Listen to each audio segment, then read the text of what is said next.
to more breaking inputs that we're tracking as far as sources also suggesting that Vikramaditya has met the Congress rebel MLAs.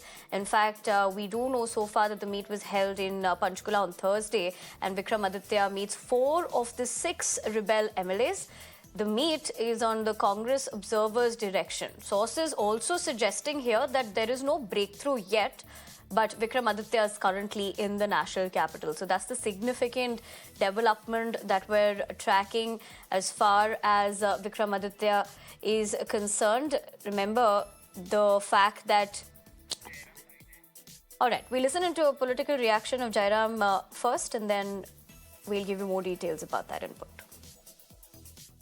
उनकी सदस्यता रद्द करने के पश्चात फिर ये कहा जा रहा है कि अगर वो वापस आना चाहते हैं तो उनका स्वागत है।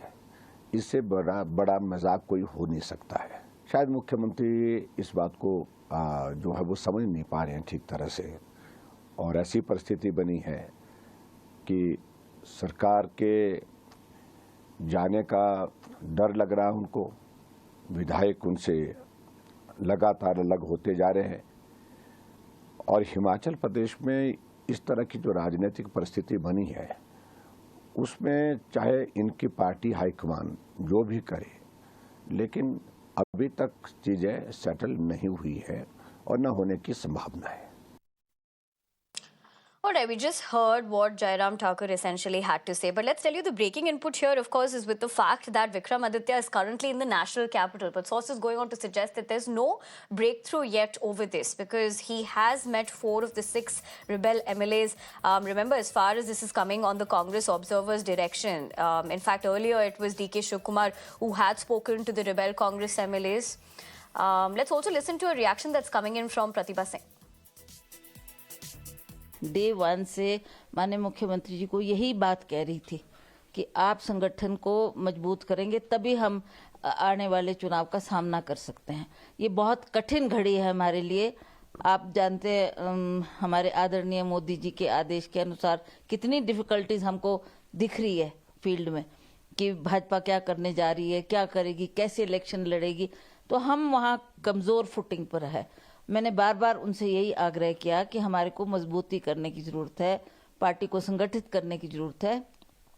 आज जो हम इलेक्शन का सामना करेंगे वो definitely I can say that it's a difficult time, पर फिर भी चुनाव तो चुनाव ही है, लड़ना है और उसमें जीत हासिल करनी।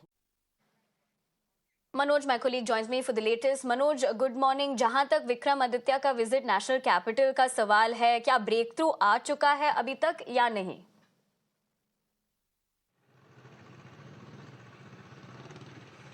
देखिए, कल जो बैठक हुई थी, ज्वाइंट पीसी हुई थी, उसमें लग रहा था कि सब कुछ ठीक है, माहौल शांत है और कांग्रेस ने कंट्रोल कर लिया है। लेकिन विक्रमादित्य कैबिनेट मिनिस्टर जिस तरीके से जो जानकारी आ रही है कि देर रात वो पहुंचे ललित होटल में, मैं वहीं बाहर खड़ा हूं और यहाँ जो 6 रेबल एमएलएज हैं यहीं पर वो रुके हुए हैं, उनसे उन्होंने मुलाकात की है।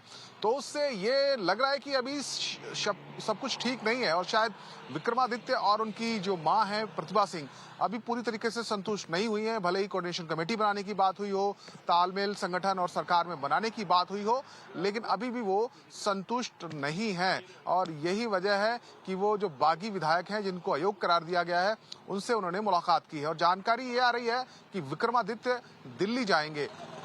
उनके दिल्ली विजिट को लेकर दिल्ली तो उनको जाना है, लेकिन अभी असमंजस की स्थिति बरकरार है। क्या वो दिल्ली जा चुके हैं या अभी जाएंगे, कहां हैं विक्रमादित्य विधायकों से मिलने के बाद, इसकी जानकारी अभी नहीं मिल पा रही है। लेकिन वो दिल्ली जा सकते हैं और सूत्र ये भी बता रहे हैं कि वो वहां पर बीजेपी के कुछ नेताओं से भी बात कर सकते हैं। हालांकि इसमें अभी आधिकारिक तौर पर कोई जानकारी नहीं आई है, लेकिन दिल्ली जब जा रहे हैं तो उसमें काफी जो अटकलें हैं वो लगाई जा रही हैं। जी Ji Manoj, thank you very much for helping us better understand the significant development in terms of the fact that how this is playing out for the party so far. But we're going to leave it at that for the moment. Let's shift our focus